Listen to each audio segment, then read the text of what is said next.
Hi hello ನಮಸ್ಕಾರ ನನ್ನ ಎಲ್ಲ ಯೂಟ್ಯೂಬ್ ಫ್ಯಾಮ್ಗೆ welcome back to my channel. ನಾನಿವತ್ತು ಇಲ್ಲಿ ಒಂದು ಸ್ನ್ಯಾಕ್ಸ್ ರೆಸಿಪಿ ಅಥವಾ ಈವ್ನಿಂಗ್ ಡಿನ್ನರ್ ಸಿಂಪಲಾಗಿ ಮಾಡೋರಿಗೆ ಒಂದು ರೆಸಿಪಿನ ತೋರಿಸ್ತಾ ಇದ್ದೀನಿ.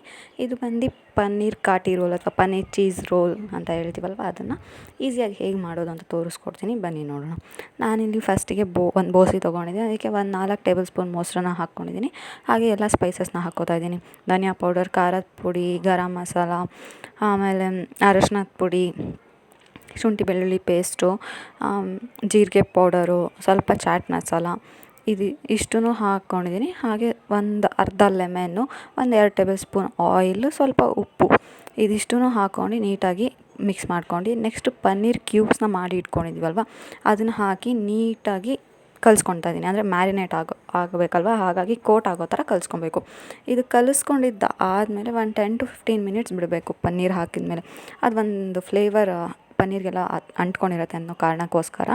ಈಗ ಪನ್ನೀರ್ ಹಾಕಿ ಒಂದು 15 ಮಿನಿಟ್ಸ್ ಬಿಟ್ಟು ಆದಮೇಲೆ ನಾವು ನೆಕ್ಸ್ಟ್ ಪ್ರೊಸೀಜರ್ನ ಮಾಡೋದು. ಈಗ 15 ಮಿನಿಟ್ಸ್ ಆದಮೇಲೆ ನಾನೀಗ ಇಲ್ಲಿ ಒಂದು ತವಾನ ಬಿಸಿಗೆ ಇಟ್ಕೊತಾ ಇದ್ದೀನಿ. ಅದಕ್ಕೆ ಒಂದು 2 ಟೇಬಲ್ ಸ್ಪೂನ್ ಆಯಿಲ್ನ ಹಾಕ್ಕೊಂಡ್ರೆ ಸಾಕು. ನಾನಿಲ್ಲಿ ಎಣ್ಣೆ ಬಿಸಿ ಆಗೋದ್ರೊಳಗೆ ವೆಜಿಟೇಬಲ್ಸ್ನ ಚಾಪ್ ಮಾಡ್ಕೊತೀನಿ. ವೆಜಿಟೇಬಲ್ಸ್ ನಾನಿಲ್ಲಿ ಆನಿಯನ್, ಕ್ಯಾಪ್ಸಿಕಮ್ ಮತ್ತು ಟೊಮೊಟೊ ತೊಗೊಂಡಿದ್ದೀನಿ ಅಷ್ಟೇ. ಇದಿಷ್ಟೂ ಅಂದರೆ ಉದ್ದ ಚಾಪ್ ಮಾಡ್ಕೊಬೇಕು.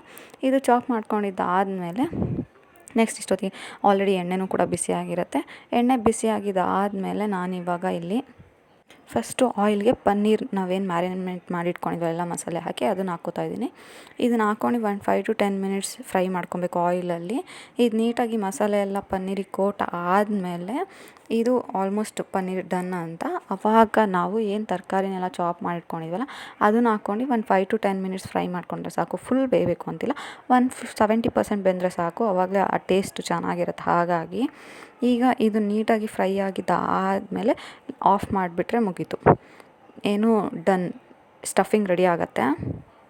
ಸ್ಟಫಿಂಗ್ ರೆಡಿ ಆದಮೇಲೆ ನಾನಿವಾಗ ಪರೋಟನ ಮನೇಲಿ ಮಾಡ್ಕೊಂಡಿಲ್ಲ, ರೆಡಿಮೇಡ್ ಪರೋಟನ ತೊಗೊಂಡಿದ್ದೀನಿ. ರೆಡಿಮೇಡ್ ಪರೋಟ ಸಿಗತ್ತಲ್ವ ಇವಾಗ ಹೆಂಗೋ, ಅದನ್ನು ನೆಕ್ಸ್ಟ್ ಪರೋಟನೂ ಹೇಗೆ ಮಾಡೋದು ಅಂತ ವಿಡಿಯೋ ಅಪ್ಲೋಡ್ ಮಾಡ್ತೀನಿ. ಅಂದರೆ ಇದು ಇತ್ತಲ್ಲ ಮನೇಲಿ, ಅದಕ್ಕೇ ಒಂದು ಡಿಶ್ ಆಗುತ್ತೆ ಅನ್ನೋ ಕಾರಣಕ್ಕೋಸ್ಕರ ಮಾಡಿತ್ತು. ಈಗ ನಾನು ಪರೋಟ ರೆಡಿಮೇಡ್ ತೊಗೊಂಡಿದ್ದೆ, ಅದು ಆಫ್ ಕುಕ್ ಆಗಿರುತ್ತಲ್ವ. ಈಗ ನಾನು ಒಂದು ತವಾನ ಬಿಸಿಗೆ ಇಟ್ಕೊಂಡಿದ್ದೀನಿ. ತವ ಬಿಸಿಗೆ ಇಟ್ಕೊಂಡಿದ್ದಾದಮೇಲೆ ಒಂದು ಸೈಡ್ನ ಬಿಸಿ ಮಾಡ್ಕೊತೀನಿ. ಒಂದು ಸೈಡ್ಗೆ ತುಪ್ಪನ ಹಾಕಿ ನೀಟಾಗಿ ಬೇಯಿಸ್ಕೋಬೇಕು. ಮೈದಾ ಹಿಟ್ಟಲ್ವ, ಹಾಗಾಗಿ ಚೆನ್ನಾಗಿ ಬೇಯಬೇಕು. ಒಂದು ಮೀಡಿಯಮ್ ಫ್ಲೇಮಲ್ಲಿ ಒಂದು 5 to 10 ಮಿನಿಟ್ಸ್ ಬೇಯಿಸ್ಕೊಂಡ್ರೆ ಸಾಕು. ಇದು ಒಂದು ಸೈಡ್ ಬೆಂದಾದಮೇಲೆ ನೆಕ್ಸ್ಟು ಇನ್ನೊಂದು ಸೈಡು ಕೂಡ ಹಾಗೆ ತುಪ್ಪ ಹಾಕ್ಬಿಟ್ಟು ಬೇಯಿಸ್ಕೋಬೇಕು. ಇದು ಇನ್ನೊಂದು ಸೈಡು ಆಫ್ ಕುಕ್ ಆಗಿದೆ, ಅಂದರೆ ಅರ್ಧ ಪರೋಟ ಬೆಂದಿದೆ ಅನ್ನೋ ಟೈಮಲ್ಲಿ ನಾನಿವಾಗ ಮೇಲ್ಗಡೆ ರೋಲ್ಗೆ ರೆಡಿ ಮಾಡ್ಕೊತೀನಿ ಆ ಪ್ರೊಸೀಜರ್ನ. ನಾನಿವಾಗ ಒಂದು ಸೈಡ್ ಆದಮೇಲೆ ಇನ್ನೊಂದು ಸೈಡ್ ಟರ್ನ್ ಮಾಡಿ ಹಾಕಿ ಪರೋಟಾನ ಈಗ ಏನು ಮೇಲ್ಗಡೆ ಸ್ವಲ್ಪ ಮಯೋನೀಸ್, ನಾನಿಲ್ಲಿ ಪನ್ನೀರ್ ಮಯೋನೀಸ್ ಅಥವಾ ಸ್ಪೈಸಿ ಮಯೋನೀಸ್ ಅಂತ ಬರುತ್ತಲ್ವ, ಅದನ್ನು ತೊಗೊಂಡಿದ್ದೀನಿ. ಅದನ್ನು ಹಾಕ್ಕೊಂಡಿದ್ದೀನಿ. ನೀವು ಪ್ಲೇನ್ ಮಯೋನೀಸ್ ಕೂಡ ಹಾಕ್ಕೋಬೋದು. ನಾನು ಸ್ವಲ್ಪ ಫ್ಲೇವರ್ ಚೆನ್ನಾಗಿರುತ್ತೆ ಅಂತ ಸ್ಪೈಸಿ ಮಯೋನೀಸ್ ಹಾಕ್ಕೊಂಡಿದ್ದೀನಿ. ಇದನ್ನು ಹಾಕ್ಕೊಂಡಿದ್ದಾದಮೇಲೆ ನೆಕ್ಸ್ಟು ನಾವೇನು ಪನ್ನೀರ್ ಗ್ರೇವಿ ಮಾಡ್ಕೊಂಡಿದ್ವಲ್ಲ ಅದನ್ನು ಹಾಕ್ಕೊಂಡಿದ್ದೀನಿ. ಅಂದರೆ ತುಂಬ ಹಾಕ್ಕೊಬಾರ್ದು, ಹೆವಿಯಾಗಿ ತಿನ್ನೋವಾಗ ಒಂಥರ ಆಗುತ್ತೆ. ಹಾಗಾಗಿ ಒಂದು 2 ಟೇಬಲ್ ಸ್ಪೂನ್ ಅದನ್ನು ಹಾಕ್ಕೊಂಡ್ರೆ ಆಯಿತು. ಉದ್ದಕ್ಕೆ ಸ್ಪ್ರೆಡ್ ಮಾಡ್ಕೊಂಡಿದ್ದಾದಮೇಲೆ ಹಾಗೆ ಹಸಿ ಈರುಳ್ಳಿನ ಹಾಕ್ಕೊಂಡಿದ್ದೀನಿ ಅದ್ರ ಮೇಲೆ. ಇದು ಹಾಕ್ಕೊಂಡಿದ್ದಾದಮೇಲೆ ಸ್ವಲ್ಪ ಸಾಸ್ನ ಮೇಲ್ಗಡೆ ಹಾಗೆ ಸ್ಪ್ರೆಡ್ ಮಾಡ್ಕೊಂಡಿದ್ದೀನಿ ಈ ಸ್ಟಫಿಂಗ್ ಮೇಲೆ. ಹಾಗೆ ನೆಕ್ಸ್ಟ್ ನಾನು ಸ್ವಲ್ಪ ಆರಿಗೆನೋ ಹಾಕ್ಕೊಂಡಿದ್ದೀನಿ, ಒಂದು ಏನು ನಾರ್ತ್ ಇಂಡಿಯನ್ ಟಚ್ ಬರಲಿ ಅನ್ನೋ ಕಾರಣಕ್ಕೋಸ್ಕರ. ಹಾಗೆ ನೆಕ್ಸ್ಟ್ ಇದಕ್ಕೆ ಚೀಸ್ ಸ್ಲೈಸ್ನ ಹಾಕ್ಕೊಂಡಿದ್ದೀನಿ ಸಣ್ಣದಾಗಿ ಹೆಚ್ಚಿ. ಈಗ ಇದನ್ನು 1 to 3 ಮಿನಿಟ್ಸ್ ತವ ಮೇಲೆ ಬಿಟ್ಟು ನೆಕ್ಸ್ಟ್ ರೋಲ್ನ ಮಾಡ್ಕೊಂಡಿದ್ದೀನಿ. ಈಗ ರೋಲ್ನ ಮಾಡ್ಕೊಂಡು ಎತ್ಕೊಂಡ್ರೆ ಆಯಿತು. ಈ ಬಿಸಿ ಏನು ಪರೋಟ ಬಿಸಿ ಇರುತ್ತಲ್ವ, ಅದಕ್ಕೇ ಚೀಸ್ ಮೆಲ್ಟ್ ಆಗೋಗುತ್ತೆ. ಹಾಗಾಗಿ ಇದು ಈಸಿಯಾಗಿ ಮಾಡೋ ಅಂಥ ಪನ್ನೀರ್ ಕಾಟಿ ರೋಲ್ ಅಥವಾ ಪನ್ನೀರ್ ಚೀಸ್ ರೋಲ್ ಆಗಿತ್ತು. ಮನೇಲೇ ಈಗ ಈಸಿಯಾಗಿ ಮಾಡ್ಕೊಳ್ಳೋದು ಅಂತ ತೋರಿಸ್ಕೊಟ್ಟಿದ್ದೀನಿ. ಮಕ್ಕಳಿಗೆಲ್ಲ ಅಂತೂ ಸಖತ್ ಇಷ್ಟ ಆಗುತ್ತೆ. ಒಂದು ತಿಂದರೆ ಹೊಟ್ಟೆ ತುಂಬೋಗ್ಬಿಡತ್ತೆ ನಿಜ ಹೇಳಬೇಕು ಅಂದರೆ. ಈ ಒಂದು ವಿಡಿಯೋ ನಿಮಗೆಲ್ಲ ಇಷ್ಟ ಆಗಿದೆ ಅಂತ ಅಂದ್ಕೊಂಡಿದ್ದೀನಿ. ಇಷ್ಟ ಆಗಿದೆ ನನ್ನ ಚಾನಲ್ನ ಲೈಕ್ ಮಾಡಿ, ಸಬ್ಸ್ಕ್ರೈಬ್ ಮಾಡಿ.